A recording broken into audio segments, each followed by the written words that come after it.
ikintu cyose ugiye gukora urakeneye experience, ariko kandi experience ntushobora kuyironka utarose aho uronke ukorera kugira uronke experience. Rero icyo novuga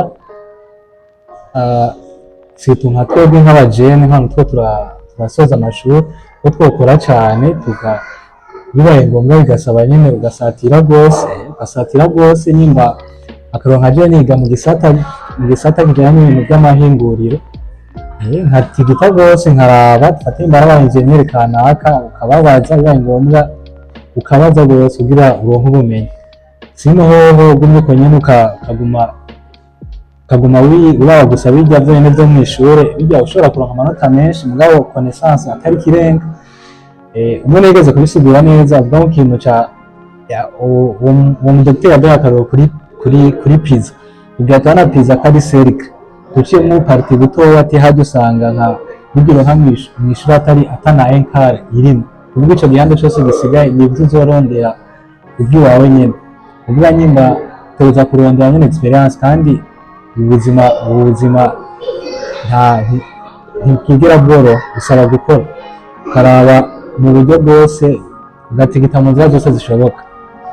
Murakoze kuvuga ngo winje mu bundi buzima mu buryo bwo kwibako hahandi haro nk'abana usanga turi kumwe sinzi nkawe ngene bimeze ugasanga nk'umuntu umira ntiyateka ugasanga umira ntiyakora iki n'iki bigasaba ko wibako mu tuntu twose.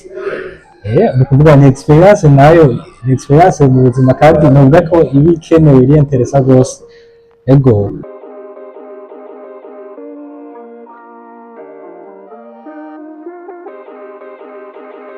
reka ntangwe ndabaramutsa abakunzi ba Trésor Talks nk'uko bisanzwe je ni Trésor. Uyu munsi twagiriye ibakwe no kujya gutembera mu yindi wiraya ni kuvuga mu yindi province ino muri Algerie niko bavyita. Twahuye n'umugenzi reka ntangwe ndamushimira icambere na mbere ko yanyakiriye neza hama aza bikorere n'abandi bamugana byatubandanye ducrea societe imeze neza ifite imigenderanire myiza nivyo tuba twifuza ni navyo Bibiliya idutumirira. Reka rero ndamuha akanya abidondore byacu kitubandanya n'ikiganiro cyacu. Akanya ni gwawe. Murakoze. Bwa mbere amaze ndamutse abakunzi ba Trésor Talks canke wari wese agiye kumviza kino kiganiro manze ndamuramutse aherereye. Ku mazina nkaba nitwa Bugingo Gilles nkaba sanzwe ndi umunyeshure no muri Algerie. Rero uyu munsi nagize akaryo keza nasubiye kubonana n'umugenzi wanje kuva mu Burundi twamenyaniye kugira procedure yo kuza kwiga ino muri Algerie turabandanya no musi twagize akaryo keza gusubira guhura tugomba rero tuvugane ku masije amwe nyaze ko afise akamaro peut-être kaje kugira akamaro abantu benshi. Murakoze. Murabona yuko umushitsi wacu uno munsi si umushitsi kuri jewe mugabo ndazi muri Trésor Talks mu mushitsi yamaze kwisanzura ibintu ni sawa cyane. Reka dutangure rero twiganirira ku bijyanye na influence kungene umuntu yavuye mu Burundi acamo umuntu munini cyane. Burya n'ivyo aba ari umuntu munini ku mufuko canke kuri ivyo bindi byose bagenda batubaza na butayobewe. Ikintu avuze ko umuntu avuye mu Burundi acagira influence nini ku bwanje nibaza ko biterwa n'ukuntu tuba tuzi iyo umuntu agiye hanze ibintu biba bimeze.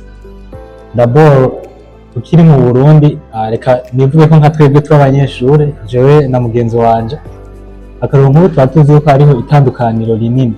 Bwa mbere mu bijyanye n'amashure ugiye kubona ibintu bitandukanye n'uburyo ahora wigamo ndavuga ururimi ubumenyi.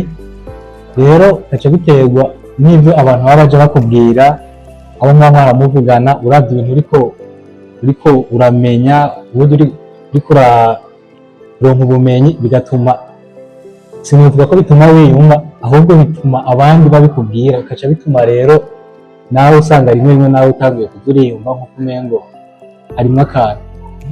rimwe nk'iyo bagutelefone bakubwiye ati diaspora bimeze gute, urahoze ukavyakira gute kandi uri umunyeshuri?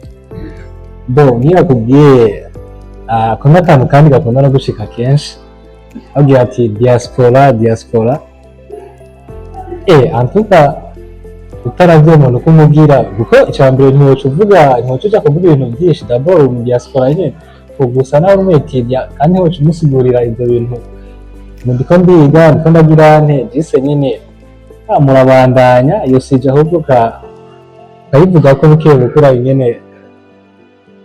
Reka dusimbukire nko kugwaruka ruba ruhejeje amashure ku kijanye no guketa ama opportunity, ariko numengo turirimita cyane ku bintu dushaka gukora kandi ugwaruka ariko kazoza keza. Nakahe ka message twotegura urwaruka? Ico novuga ikintu kijanye n'ama opportunité kirava novuga ko umuntu rimwe akenshi kwisuzestima ku bintu umuntu arikengera ufate ukareka nko gukora nk'ibintu bitewe n'uburyo ukaraba nk'ikintu akabika mfata n'akaro ka Trésor Talks akaro nk'ubu ushaka kuba umuremesha kiyago kuri internet gusa ukaraba ukabona bikenewe uburyo bwinshi uzo editinga uzo kora amajwi uzo fata video yawe ugasanga ukabona ko bisaba imitahe myinshi oro ukashobora kubitangura kandi urashobora gutangura ugakoresha telefone yonyene hama ukabandanya cyo kimwe rero n'ubumenyi umuntu araraba akabona neza ibintu akabona ko byose ari uburyo bwinshi akaca yirimita gusa siko byari bikwiye kugenda. Sinzi ku bantu bakunda gusoma ibitabo aho igitabo nasomye kivuga ati ikintu nyine ushobora kuciyumvira nuko ushobora no kugikora ahubwo nuko baba uburyo bobigenzamo peut-être ushobora kutagenda mu buryo ubibona canke wavyumviye mugabo bigaca mu yindi nzira kugashika kuri objectif gashika ku ntumbero. Ivyo bintu ni ibintu biri interesa cyane, ni topic yo kudevelopa mugabo reka twibandanyirize n'ikiyago cyacu. None rero nko kuri influence hari igihe usanga twavuze kuri influence y'abagenzi cyangwa iryo zina ryo kwitwa diaspora, hari n'igihe usanga ufise abavyeyi nabo nyene ugasanga bariko baravyumva neza ibintu birimo nabo rero umuntu areza akabijira gute n'uwo utazi n'uwo udafite uzi arashobora kuvuga ati arashobora kubona aho ziba. Ico novuga ku bavyeyi nuko bofasha abana babo.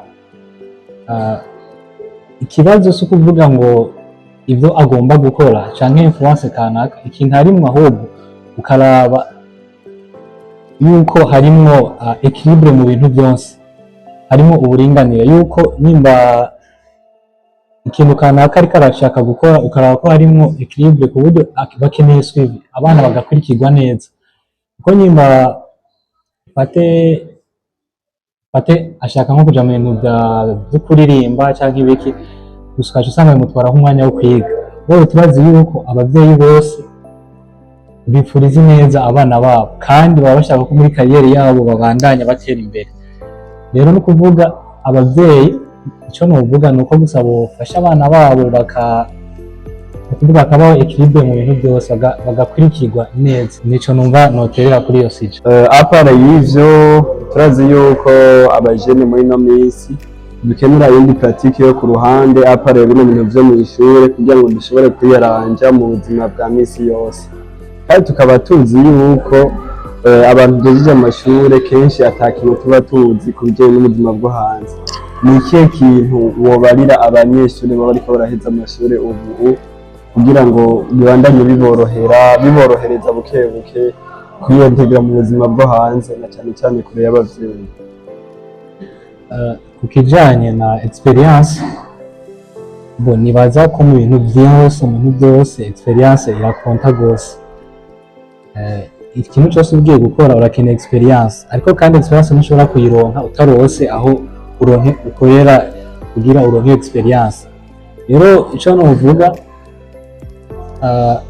situ nka twebwe nk'abajene nk'abantu turasoza amashuri ko twokora cyane bibaye ngombwa bigasaba nyine ugasatira rwose nyimba akaronka aje niga mu gisata kijanye n'ibintu by'amahinguriro nkatigita rwose nkaraba fata imbaraga abanyenjeniyeri kanaka ukababaza bibaye ngombwa ukabaza rwose kugira uronke ubumenyi sino hoho gumye ko nyene ukaguma uraba gusa bijya vyonyene vyo mw'ishure bijya ushobora kuronka amanota menshi mugabo connaissance atari kirenga umuntu yigeze kubisigura neza avuga mu kintu ca uwo mudokiteri yaduhaye akarorero kuri pizza ubwo na pizza ko ari serika uciyemwo parti butoya ati hajya usanga nka bigiro nka mw'ishure atana enkare irimo ubwo ico gihande cose gisigaye nivyo uzorondera iby'iwawe nyene ubwo nyimba tuza kurondera nyene experience kandi ubuzima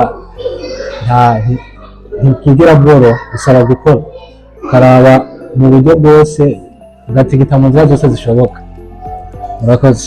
Selon ton experience byari bimeze gute mu gihe wari usize mu gihugu uri kure y'abavyeyi uri kure y'ibintu amafamiye umuntu wese ashobora kuguha ubufasha byari bimeze gute? Icyo novuga ntibiba byoroshe kandi ntibiba bigoye cyane gusa bivanye n'igihugu ahubwo ugiyemo nicyo gishobora gutuma usanga bigoye buke buke ariko bivanye nk'umuntu ko aba yarakuze aba byaragenze kuvuga ngo winjiye mu bundi buzima ni uburyo bwo kwiba ko hahandi hari nk'abana usanga turi kumwe sinzi nkawe nyine bimeze ugasanga nk'umuntu nk'umwe ntiyateka ugasanga nk'umwe ntiyakora iki n'iki bigasaba ko wibako mu tuntu twose ni ukuvuga ni experience nayo ni experience mu buzima kandi nubwo ko iba ikenewe iri interesa rwose ego ku bijyanye nabyo no kwexprima mu ndimi zitandukanye kugira ngo habe communication nyine kubera ko burya ibintu byose bijya ni communication ni akahe kantu wotumirira abajene? ikintu kijyanye na communication eka ceni hakakaruro jewe nkiri mu Burundi ndavyibuka dufate aho umuntu nako ndavuga igifaransa kanaka numva mbwiye ati oya cyari icongereza niko ndavuga icongereza numva kijemo akantu ati ati cyo cyari icongereza canke n'ikirundi rero kuvuga ntawe uciba dekuraje ntiwubandanya gusa ari ciza iyo ugiye mu mahanga ni ukuvuga uwo muntu nawe nyine abo bantu muje kuvugana nawe usanga nawe nyine aba ariko arondera experience ahubwo iyo uhuriye muri experience nyinshi kuvuga iyo abonye ahubwo uriko uravuga araryoherwa kandi nawe bica bigufasha bikaca bituma usanga usiga wexprima neza usiga uvuga ururimi neza atakibazo akabona twebwe twese nkunda bizi ndazi ushatse n'uwo twaca tubwira ko tubandana no mu gifaransa canke mu congereza canke ku yindi ncuro ntaco wamwe ibintu bisigaye biri ku rundi rugero murumva yuko urwaruka rw'Uburundi turiko turagerageza kwiteza imbere ubu no kugerageza no guha message abantu batoye hari ukuntu usanga akantu bavuga ati akantu uzi kagumane ifuye kugaha n'undi muntu akimenya hari ibyo usanga navyo bimufashije reka rero tumere nk'ababandanya ntituzosobanura ikindi gihe duha akamesaje urwaruka abavyeyi mu makariyere yose kugira ngo duce tumera nk'abagana ku musozo.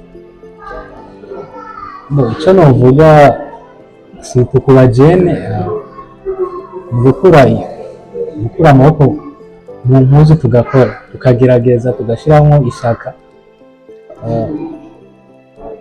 mu buryo bwose bushoboka kuko ni kugerageza nta bintu byigera byoroha ibintu byose ikigoye no gutangura d'abord tugatangura apana kubigumiza mu byiyumviro gusa kuko ubundi twese mu mutwe uraba nta n'umwe mu mutwe adafise ibyiyumviro byinshi ariko gutangura nicyo kigoye cyane tugatangura tugakura amaboko mu mpuzu tugakora kandi bizogenda neza hama no ku bavyeyi nabo bagashigikira abana nimba ari kariyeri kanaka ko navuze abavyeyi bose bifuriza neza abana babo kuvuga nimba ari muri kariyeri kanaka nimba umwana ubona ashaka gukina football nimba umwana ashaka kuririmba nimba ari dese ukamushigikira gusa ukaraba yuko habamo equilibre mu bintu byose, ntuzo haba usanga kazoza kiwe bitagenze neza kandi wari ufise uburyo bwo kumufasha. Ibisivyo nini ku bintu c'impano n'impuza peut-être tuzobanaya no hanyuma, nivyo novuga. Murakoze. Reka dusozere ndamushimira kubona yafashe umwanya akaza tukaganira akananyakira ibintu amashi menshi kuri we. Nongera ndamusaba kunsabira subscribe ku bantu bakurikira ibiganiro. Murakoze cyane, murakoze gushima no hanyuma muzogaruke. Haragendwa sirita nk'abarundi kuba turi mu mahanga, kandi kumenyana twagura communauté dufashanya muri ubu buryo, yaba mu buryo bwa connaissance, experience hamwe n'ibindi ibishoboka nk'uko twagiye tubivuga. Hamwe mwese mwatumwa dukurikirana, abashimire umugende mutagize na s'abonner cyangwa subscribe kuri channel ya Trésor Talks. Murakoze cyane, na like na share naho ubutaha.